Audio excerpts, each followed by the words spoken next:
രാഷ്ട്രീയ കേരളം ഉറ്റുനോക്കുന്നത് CPI എന്ത് തീരുമാനമെടുക്കും എന്ന് അറിയാനാണ്. CPIയുടെ സംസ്ഥാന കൗൺസിൽ യോഗം അടിയന്തരമായി വിളിച്ചു ചേർത്തിട്ടുണ്ട്. ആ യോഗത്തിൽ തീരുമാനമെടുക്കും, അതിനുശേഷം മാധ്യമങ്ങളെ കാണാം എന്നാണ് CPI സംസ്ഥാന സെക്രട്ടറി ബിനോയ് വിശ്വം മുഖ്യമന്ത്രിയുമായി നടത്തിയ ചർച്ചയ്ക്ക് ശേഷം പറഞ്ഞത്. അത് കേൾക്കാം. ഉന്നയിച്ച പ്രശ്നങ്ങൾക്ക് പരിഹാരം ഉണ്ടായിട്ടില്ല. സംസാരിച്ചു മുഖ്യമന്ത്രിയായിട്ട്. ആ സംസാരം വളരെ കോടിയലായിരുന്നു. പക്ഷേ വിഷയങ്ങളുടെ പരിഹാരം ഉണ്ടായിട്ടില്ല. അതുകൊണ്ട് ഞങ്ങളുടെ പ്രശ്നങ്ങൾ എപ്പോഴും ബാക്കിയാണ്. ഞങ്ങൾ അതുകൊണ്ട് അടുത്ത ഘട്ടം പിന്നീട് അറിയിക്കും. മന്ത്രിസഭാ യോഗങ്ങൾ ബഹിഷ്കരിക്കുമെന്ന് പറയുന്നു. പിന്നീട് അറിയിക്കാം.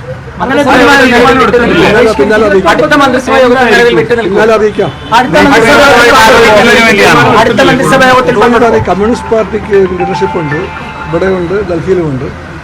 ആവശ്യപ്പെട്ടതെല്ലാം ആലോചനയ്ക്ക് ശേഷം യഥാസമയത്ത് എല്ലാം അറിയും. തീരുമാനമൊന്നുമായിട്ടില്ല. എന്താണ് CPIയുടെ ഭാവി തീരുമാനമെന്ന് നേതാക്കളുമായി ചർച്ച ചെയ്ത് തീരുമാനിക്കും. CPIയുടെ സംസ്ഥാന കൗൺസിൽ യോഗം വിളിച്ചു ചേർത്തിട്ടുണ്ട്. യോഗത്തിൽ ഇക്കാര്യം വിശദമായി ചർച്ച നടത്തും. ഉചിതമായ സമയത്ത് ഉചിതമായ തീരുമാനമെടുക്കാൻ CPIക്ക് കഴിയും എന്നാണ് CPI സംസ്ഥാന സെക്രട്ടറി ബിനോയ് വിശ്വം പറഞ്ഞത്. അതിൽ കാര്യവുമുണ്ട്. ഉചിതമായ സമയത്ത് തീരുമാനമെടുക്കാൻ കഴിയുന്ന പാർട്ടി തന്നെയാണ് CPI. അതിൽ ആർക്കും സംശയമില്ല. പക്ഷേ തീരുമാനം എന്തായിരിക്കും എന്നത് നിർണായകമാണ്. മന്ത്രിസഭാ യോഗത്തിൽ നിന്ന് വിട്ടുനിൽക്കുമോ?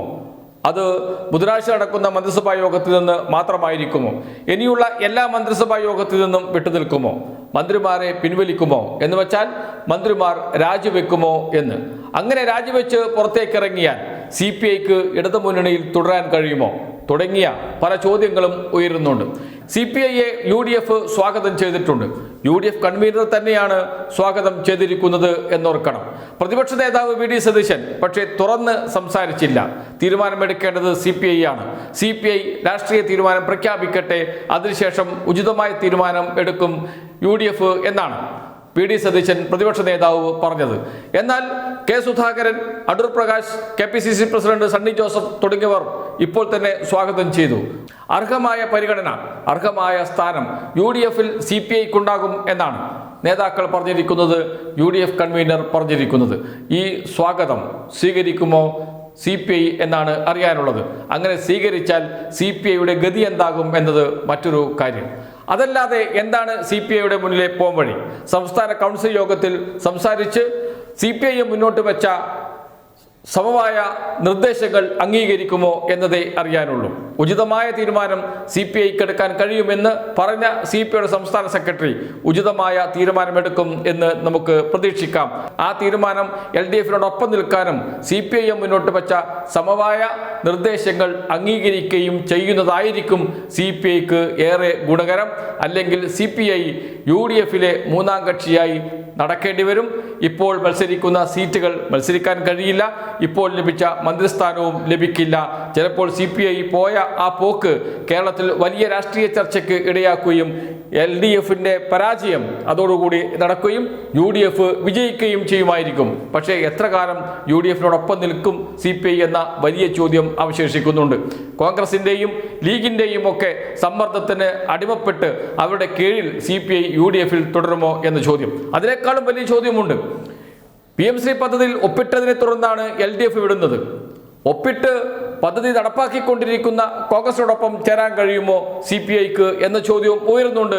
വലിയ ചോദ്യങ്ങൾക്ക് CPI മറുപടി പറയേണ്ടിയും വരും. CPIM സംസ്ഥാന സെക്രട്ടേറിയറ്റ് തീരുമാനിച്ച രണ്ട് സമവായ ഫോർമുലയുണ്ട്. ഒന്ന്, LDFന്റെ കമ്മിറ്റി രൂപീകരിച്ച് പദ്ധതിയെക്കുറിച്ച് വിശദമായി പഠിക്കുക. മറ്റൊന്ന്, മന്ത്രിതല സമിതി രൂപീകരിക്കുക, പദ്ധതി നടത്തിപ്പിനെ കുറിച്ച്. രണ്ട്, CPI മന്ത്രിമാരെ മന്ത്രിതല സമിതിയിൽ ഉൾപ്പെടുത്തുക.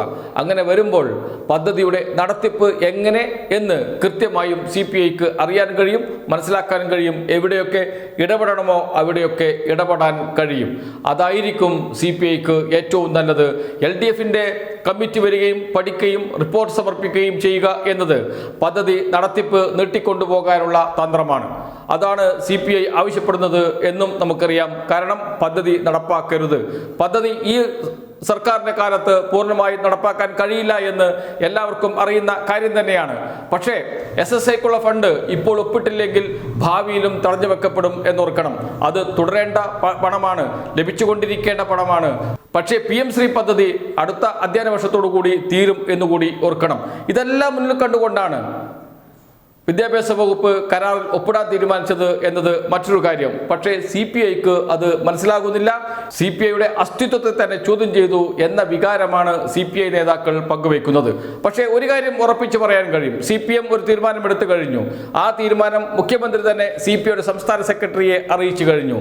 അത് സംബന്ധിച്ച് എന്താണ് മറുപടി എന്ന് അറിയിക്കാം CPIക്ക്. അതിനപ്പുറത്തേക്ക് മറ്റൊരു ചർച്ച ഇനി ഉണ്ടാകില്ല. ചർച്ചയുടെ ആവശ്യമില്ല. മന്ത്രിസഭാ യോഗം ബഹിഷ്കരിക്കുകയാണെങ്കിൽ മന്ത്രിസഭാ യോഗം ബഹിഷ്കരിക്കട്ടെ. മന്ത്രിസഭയിൽ നിന്ന് രാജിവെക്കുകയാണെങ്കിൽ അതും ചെയ്യാം. ഇനിയിപ്പോൾ LDF വിടുക എന്ന വലിയ തീരുമാനത്തിലേക്ക് CPI പോവുകയാണെങ്കിൽ അതിനെയും തടയില്ല CPM എന്നാണ് അറിയുന്നത്. ചർച്ച എന്നത് ഇനി അടഞ്ഞ അധ്യായം മാത്രമാണ്. CPIക്ക് ഉചിതമായ തീരുമാനമെടുക്കാം. ഉചിതമായ തീരുമാനമെടുക്കാൻ കഴിയുന്ന പാർട്ടിയാണ് CPI എന്ന് CPIയുടെ സംസ്ഥാന സെക്രട്ടറി തന്നെ പറഞ്ഞിട്ടുണ്ട്. ആ ഉചിതമായ തീരുമാനം നാളെ വരുമോ അതല്ല നീണ്ടുപോകുമോ എന്നതേ അറിയാനുള്ളൂ. എന്തായാലും ഇനി ചർച്ചയ്ക്കില്ല എന്നതാണ് CPMന്റെ നിലപാട്. ഇടതുമുന്നണിയുടെ യോഗം വിളിക്കും. ആ യോഗത്തിൽ വേണമെങ്കിൽ ഒന്നുകൂടി ചർച്ച ചെയ്യാം എന്നതിനപ്പുറത്തേക്ക് ഇനി ഉഭയകക്ഷി ചർച്ച ഉണ്ടാകില്ല CPIയുമായി എന്ന് തീരുമാനിച്ചിട്ടുണ്ട് CPM. അക്കാര്യവും മുഖ്യമന്ത്രി അറിയിച്ചിട്ടുണ്ട് CPIയുടെ സംസ്ഥാന സെക്രട്ടറിയെ എന്നാണ് അറിയുന്നത്.